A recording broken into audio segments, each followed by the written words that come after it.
आपको ये नहीं, मैं आपको नीचा नहीं दिखा रहा हूँ, आपको आईना दिखाने की कोशिश कर रहा हूँ हम कहाँ पर हैं। अगर ये लेवल है जो कि 12वीं क्लास का 11वीं क्लास का एक इम्पॉर्टेंट सबसे आसान क्वेश्चन है, अगर हम वो नहीं बता सकते हम फार्मेसी कैसे पढ़ेंगे?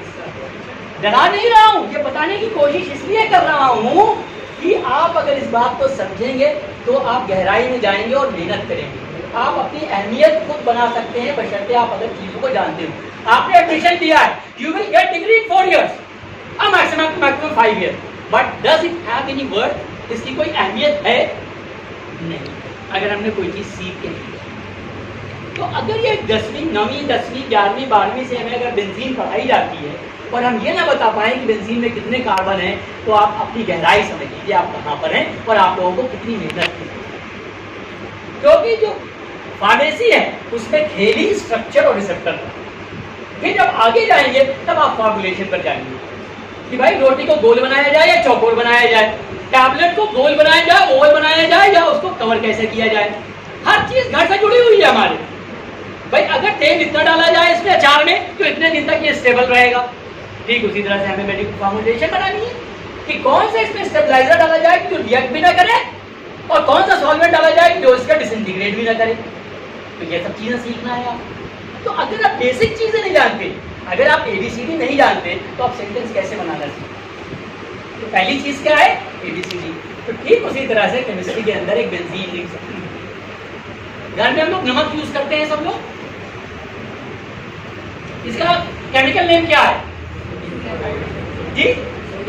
Sodium chloride. बिल्कुल, लेकिन ज्यादातर लोग नहीं जानते इस बात को।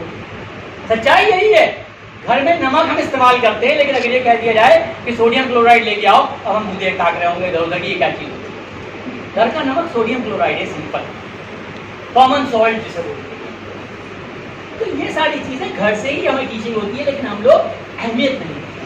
तो ये एक फार्मेसी एक प्रोफेशन है, तो एक छोटी चीज पे अटका हुआ, मैं आगे नहीं बढ़ पा रहा हूँ। अभी तो मैं बताऊंगा इतनी फील्ड है इसमें, इतने एनॉर्मस फ्लो हैं कि एक ट्री है मैंने बनाया है अभी आगे, उसको मैं अगर ले लूँ तो no one knows more about the medication than a pharmacist. याद रखिएगा, लेकिन घमंड नहीं करना कि डॉक्टर से जाके लड़ लो, ये करने का मतलब नहीं।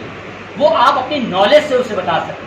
You can argue with the doctor that if you have written, you will read the prescription and tell that this medicine cannot be given along with this medicine because they are contraindicating to each other. वो एक दूसरे के effect को कम कर रही है। And what else we can prescribe which can give the synergistic effect?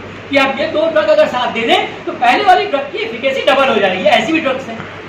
तो we have to teach this thing to doctor. We can revert back the prescription to the doctor. This is the authority of a pharmacist. ये आपका right है, ये हम लोग ने अपना right अपने हाथ में नहीं लिया हुआ, इस वजह से डॉक्टर वो दवा लिख रहा है। वरना डॉक्टर को दवा लिखने का, डॉक्टर को सिर्फ 2 चीजों का राइट है, डायग्नोसिस का और सर्जरी। अगर वो सर्जन है तो मेडिसिन लिखने का राइट नहीं है। वो ये लिख सकता है headache, fever due to this reason. जब वो प्रिस्क्रिप्शन जाएगा फार्मासिस्ट के पास तो फार्मासिस्ट उसको देख के दवा देगा। ये हर जगह होता है सिवाय विश्व।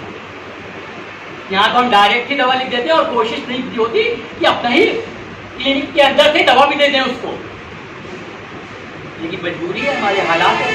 Basically if we are going to the qualified doctors, their charges are so high, so and our population cannot afford that, unfortunately. So what they find, they usually go to the layman, जो half knowledge के साथ बैठा हुआ है। अच्छा, वो मजेदार बात क्या है, वो ऐसी स्ट्रॉन्ग दवाएं लिख देता है कि जिससे एक बार में ठीक हो जाता है। तो कहते हैं डॉक्टर साहब बहुत अच्छी है। अब वो नहीं जानते कि उसके अंदर स्टेरॉइड लिखा हुआ है, उसके अंदर एंटीबायोटिक लिखा हुआ है जो कि अवॉइड किया जा सकता है। एंटीबायोटिक जो हम खाते हैं, एक बार हमने खा लिया और उसकी डोज मिनिमम 3 to 5 डेज अगर हमने नहीं लिया तो उसके जो बैक्टीरिया है, जो माइक्रो ऑर्गेनिज्म है, वो रेजिस्टेंट बच गया एक भी, और जब वो मल्टीप्लाई होता है तो वो उस ड्रग से सही नहीं होता, उससे ज्यादा स्ट्रॉन्ग चाहिए। तो ये कौन जानता है? एक पढ़ा लिखा है, एक फार्मासिस्ट जानता है। So you have to counsel the patient, you have to take this medicine for 3 to 5 days. अब परेशानी क्या है? अफोर्डेबिलिटी। एक दिन की दवा तो ले लेता है मजदूर आदमी, अब क्या करेंगे आप? This is your responsibility to sell those generic medicines we are comparatively cheaper, or make a pool from your medical representative friends and you.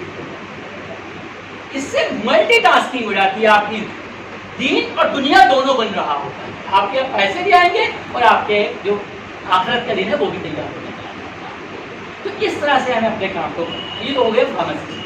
अब हम हायर स्टडीज पे जाते हैं। One is the